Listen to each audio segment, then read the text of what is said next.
Bonjour à tous, bonjour à toutes, bienvenue dans cette série de vidéos. Dans cette série de vidéos, nous allons parler du module random du langage Python.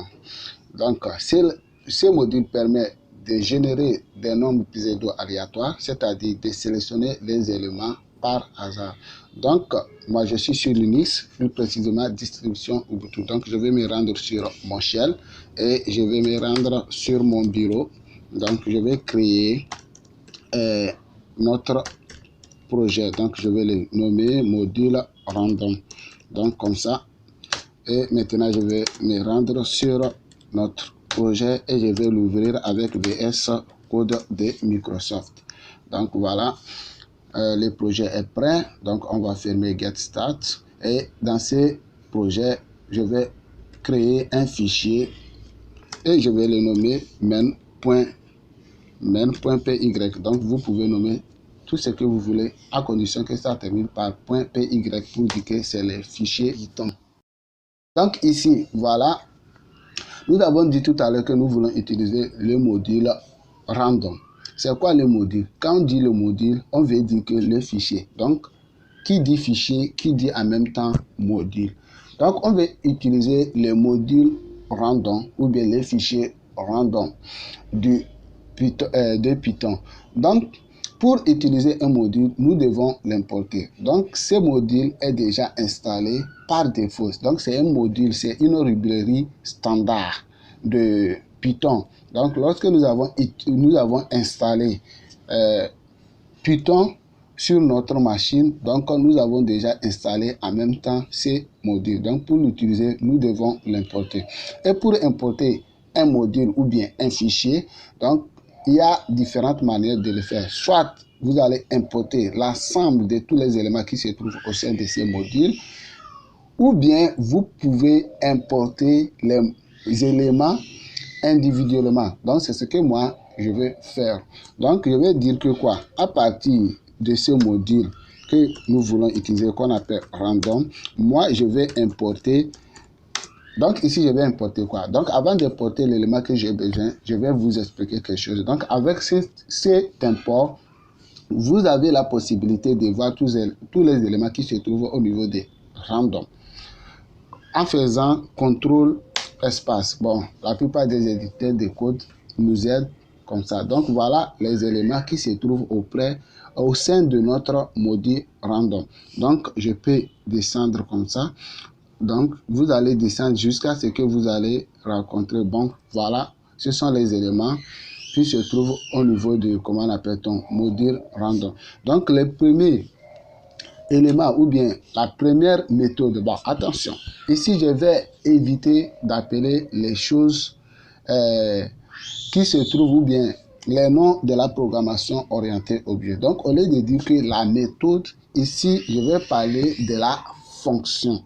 Donc, la première fonction que nous allons utiliser, on va utiliser la fonction choice. Que fait la fonction choice? Voilà la définition.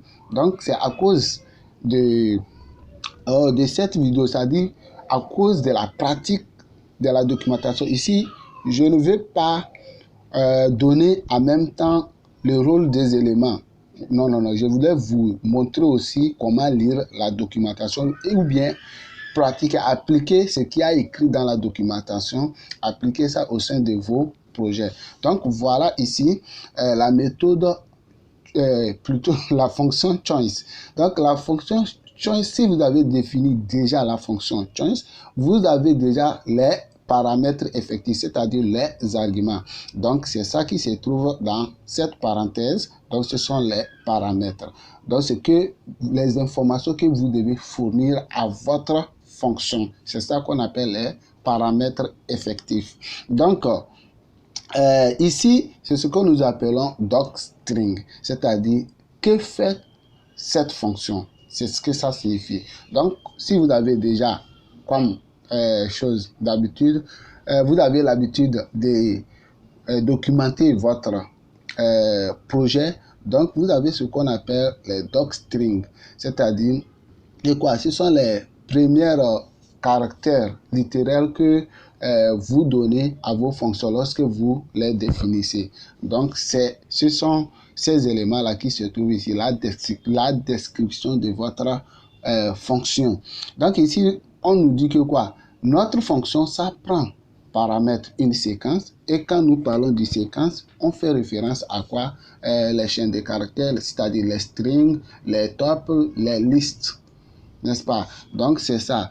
Et maintenant, on nous dit que quoi? Quel est le rôle de cette fonction? En anglais, on nous dit que quoi? Donc ça choisit un élément, on dit un élément aléatoire à partir d'une séquence non vide. Donc, ce qui veut dire qu'à partir d'une séquence non vide, ce qui veut dire que si nous ne fournissons rien à notre méthode choice, cela va nous lever une exception. Et si l'exception, le type d'exception sera index values, index error. Donc voilà, on va essayer de mettre tout ça là en démon. Donc voilà, on a importé notre méthode ou bien notre fonction choice. Donc on va créer par exemple notre séquence. On va dire ma séquence, je peux dire ici par exemple I love you, c'est une séquence de chaînes de caractères. Par exemple, I love Python. Donc voilà, j'ai dit I love Python. Maintenant ici, on va dire de nous montrer, c'est-à-dire de choisir l'élément. Nous avons dit que c'est choice. Maintenant, choice, ça prend une séquence. Donc, voilà notre séquence ici. Donc, on va dire ma séquence. Donc, parmi ces éléments-là, donc, il faut nous choisir un élément par hasard. Donc, les espaces font partie de tous ces éléments-là. Donc, voilà, parce que l'espace, c'est aussi un caractère. Donc, voilà, ça nous a choisi elle. Vous voyez, donc, on va encore relancer. Ça nous a choisi quoi? Ici, ça nous a rien choisi. Donc, ça veut dire que quoi? Ça veut dire que c'est l'espace entre ici et ici. Donc, on va encore lancer. Encore, ça a choisi l'espace. Ce sont les espaces vides qui sont ici. Donc, ne soyez pas étonnés. Oh, ça nous a choisi E. Donc, ici, l'élément là. Donc, vous voyez, maintenant, c'est N. Donc, ce qu'on va faire, on va boucler. Donc, avant de boucler, je vais élargir ici, comment on appelle mon terminal. Je peux même élargir en faisant comme ça, mais ce que je vais faire, je vais élargir par cette méthode. Donc, ce qui veut dire que je vais enlever ici. Lorsque j'exécute, vous voyez que ça revient comme ça. Donc, et ça choisit les éléments par hasard. Donc, je vais boucler, c'est-à-dire je vais dire que je vais exécuter mon script, par exemple, 10 fois. Et donc, je vais dire 10 fois et exécutez-moi comme ça. Donc, for i in region. Donc, ici, je vais mettre ici, excusez-moi, je vais enlever ici. Donc, je vais exécuter. Vous voyez, donc, 10 fois le tour. J'ai lancé notre script 10 fois et ça nous a choisi aléatoirement les éléments. Donc, c'est ce que fait la fonction choice. Donc, nous pouvons aussi créer, nous allons créer une liste pour voir ce que ça va donner. Par exemple, 1, par exemple 2, je peux donner les éléments. Donc, c'est comme ça. Donc ici, on peut créer une liste et cette liste, on va lui passer en paramètre. Donc, et on va lancer notre script 10 fois. Donc, vous voyez, ça nous a choisi les éléments comme ça. Donc, on peut créer aussi comme un tuple, c'est-à-dire un tuple comme ça. Donc, on va choisir comme ça et puis on peut l'exécuter. Voilà, ça donne le bon résultat. Maintenant, c'est le rôle de la fonction choice. Maintenant, on a dit que quoi? En utilisant cette méthode, on nous a dit quelque chose. On nous a dit que ça choisit un élément aléatoire, c'est-à-dire à partir d'une séquence non vide. Donc, ce qui veut dire que si on ne passe rien, ça veut dire que la fonction, ça va nous lever une erreur. Donc, on va lancer ça pour voir. Voilà, donc vous voyez le type erreur. Donc, choice manque un argument positionnel requis. Donc, vous connaissez ce qu'on appelle les arguments positionnels et les arguments nommés. Donc, ce qui veut dire que nous ne devons pas laisser notre fonction choice vide. Donc, nous devons lui passer forcément un argument. Donc, voilà, et on réexécute. Et voilà, ça nous donne les choses à la merveille. Donc, ce qu'on va faire, prochainement, on va utiliser son. Maintenant, voyons le second des choice. Le second des choice, c'est choices. C'est-à-dire, nous allons ajouter S ici. C'est choices. Donc, allons rapidement voir sa définition. Donc, choices, ça prend en paramètre population. Ici, population, ça fait référence toujours à une liste ou bien à une séquence. Ici, nous allons fournir notre fonction une séquence. C'est-à-dire, ça peut être une liste, tuple, set ou tout autre type d'objet séquence. Mais ça ne doit pas être vide. Vous avez vu comment ça s'est passé au niveau de choice, lorsque nous avons laissé ces paramètres vides. Donc, ici, nous devons fournir ce qu'on appelle weight. Weight, en anglais, ça veut dire poids. Mais ici, le poids, là, c'est le poids relatif.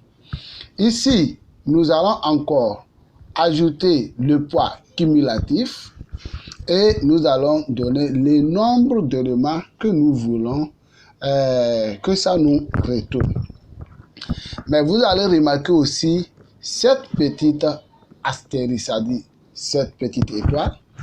Si vous avez déjà défini les fonctions et vous connaissez ce qu'on appelle les paramètres nommés, bon, ici, ce que je vais faire, je vais éviter, pour ceux qui ne connaissent pas comment définir la fonction, quels sont les paramètres qu'il faut fournir. Donc, je vais éviter d'appeler les noms là. Bon, tout court, je vais me concentrer donc sur les paramètres là, sans rentrer dans les détails techniques. Donc, ici, la fonction choices, ça prend population. Population ici, c'est liste, tuple, set ou tout autre type d'objet séquence. Donc, nous allons donner, et ici, nous allons fournir le poids, et ici, nous allons donner le nombre d'éléments que nous voulons que ça nous renvoie. Et l'ensemble de tout ce qui va se passer ici, c'est-à-dire après tout ça va nous renvoyer une liste, c'est-à-dire les éléments qu'on a, que l'ordinateur a choisi aléatoirement. Donc, et ici voilà la documentation, c'est-à-dire ce que fait, comment appelle-t-on, notre fonction. On nous a dit que quoi? Ça nous retourne l'ensemble, c'est-à-dire le nombre d'éléments que nous fournissons ici, K.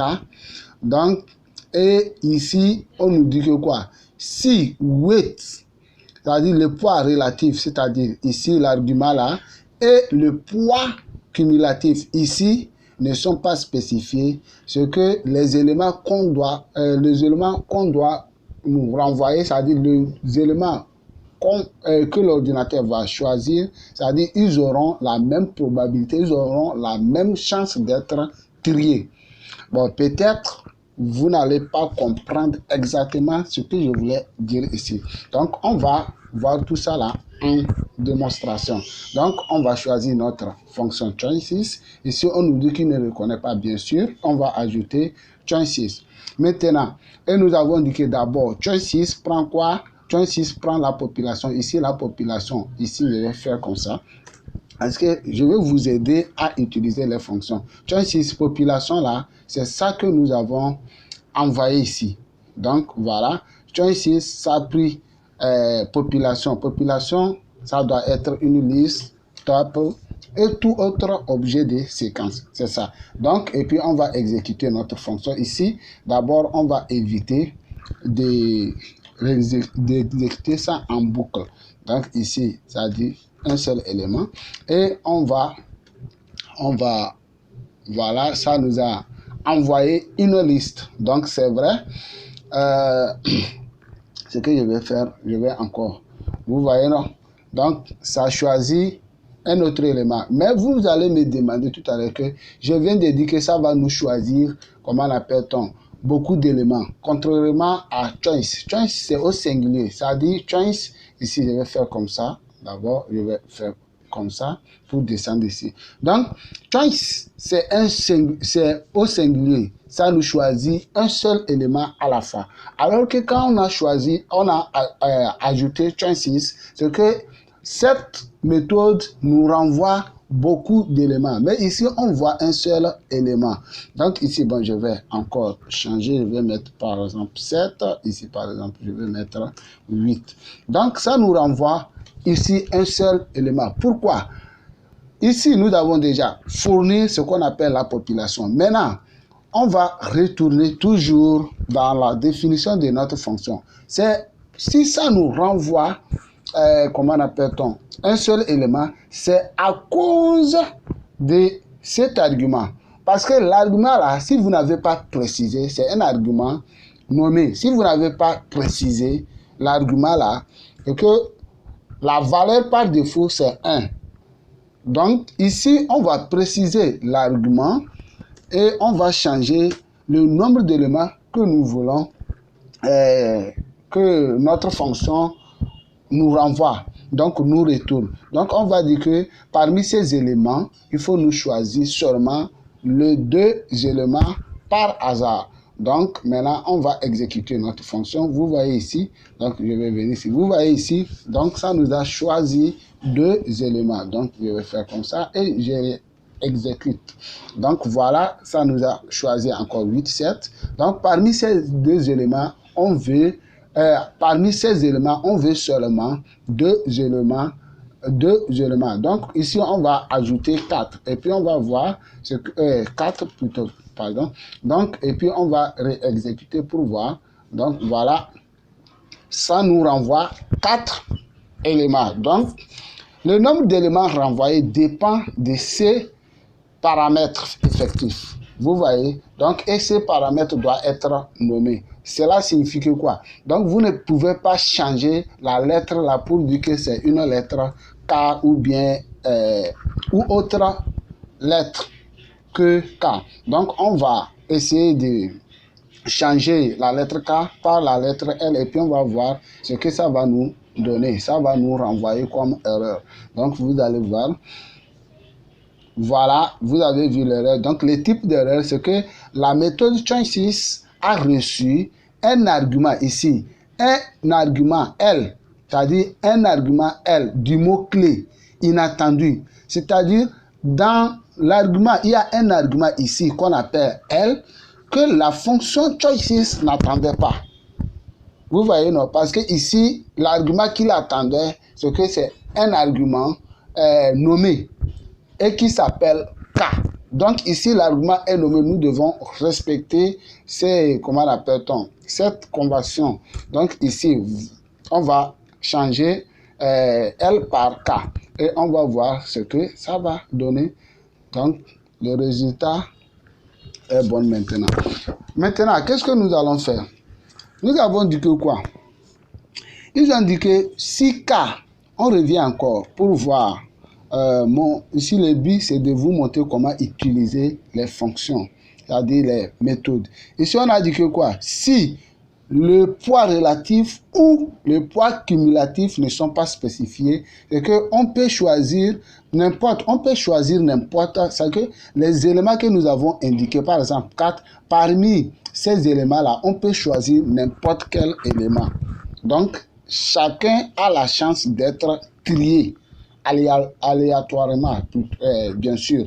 Donc, ici, maintenant, nous allons choisir, nous allons, comment appelle-t-on, nous allons spécifier, nous allons donner le poids relatif et on va voir ce que ça va donner. Donc, ici, on va dire 8.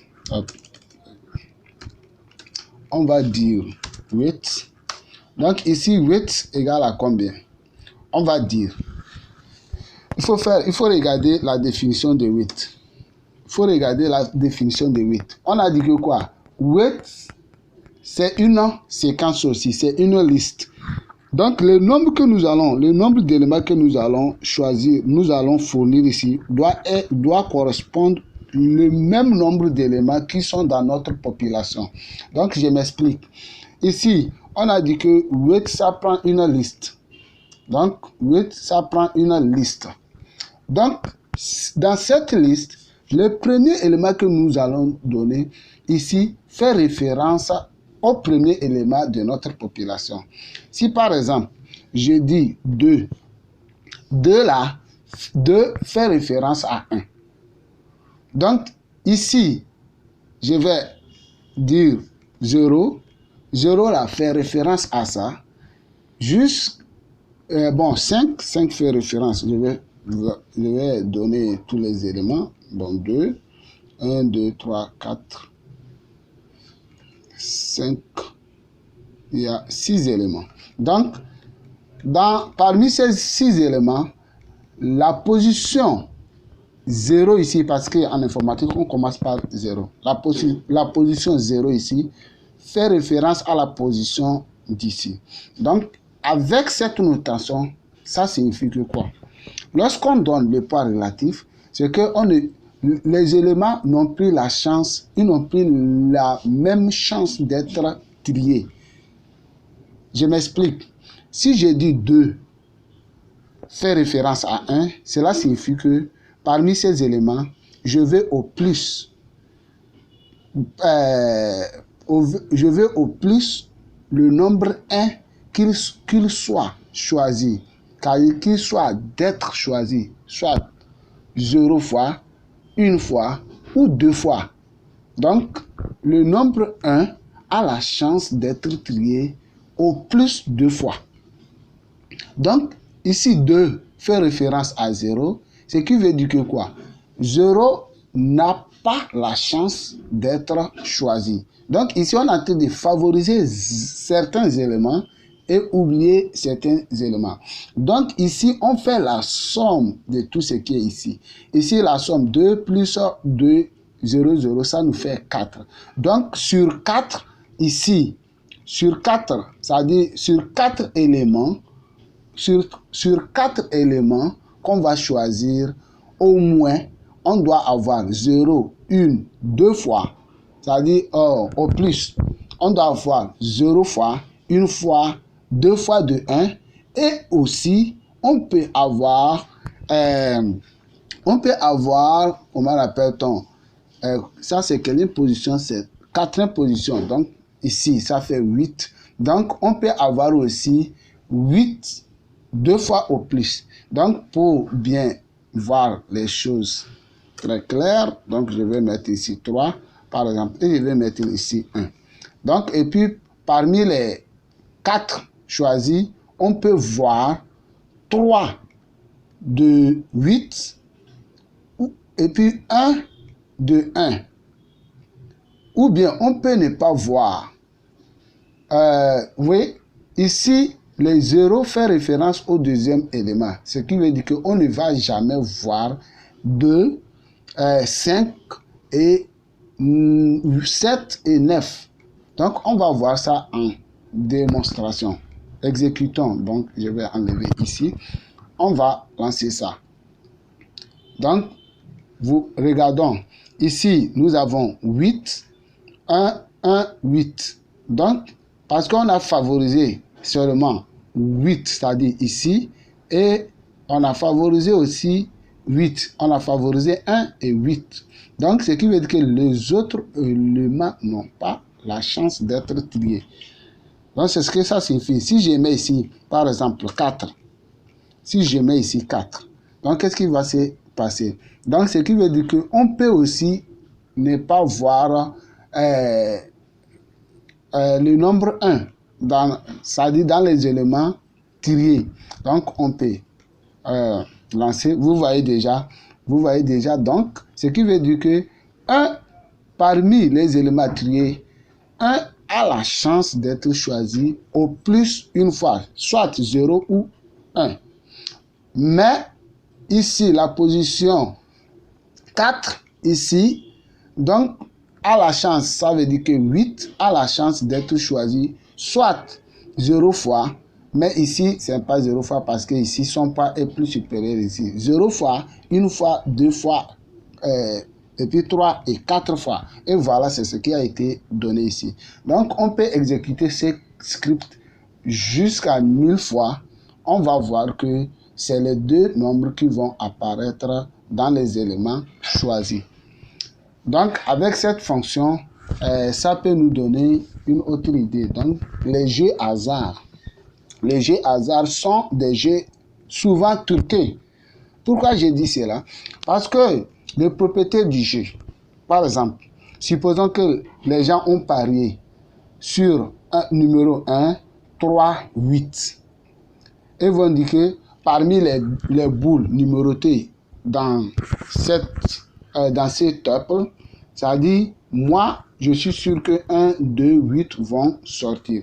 Maintenant, supposons parmi les 10 personnes qui ont parié sur ces nombres, voilà, bon, supposons il y a 8 personnes qui veulent parier. Donc, imaginons que les 7 personnes ont parié sur 1, 2, 8. Donc, 1, 2, 8, ils vont dire que 1, 2, 8 vont sortir. Et le propriétaire du jeu, bon, voit, si, au cas où ces nombres sortent, donc, nous allons perdre. Alors que moi, j'ai construit ces jeux, ce n'est pas pour perdre, c'est pour gagner. Donc, ce qu'on va faire, on va truquer les jeux. Donc, on va faire en sorte que 1 ne va pas apparaître dans les résultats. Donc, pour cette raison, il peut défavoriser 1 et il va mettre 1 ici. Donc, ce qui veut dire que ce n'est pas 2, 8 qui vont apparaître dans les résultats. Il n'y a plus aucun élément, sauf que 2 et 8 qui vont apparaître dans les résultats. Donc, on va voir tout ça là en démonstration. Vous voyez? Donc, ici, 8, 2, 2, 8. Toujours, il n'y a pas le nombre 1 qui va apparaître dans les résultats. Pourquoi? Parce que ils ont défavorisé le nombre 1. C'est le rôle de la fonction choices. Donc, nous allons nous arrêter ici et puis nous allons continuer avec d'autres méthodes du module random. Donc, ciao, ciao. N'oubliez pas à aimer, à partager et surtout à vous abonner. Bye bye.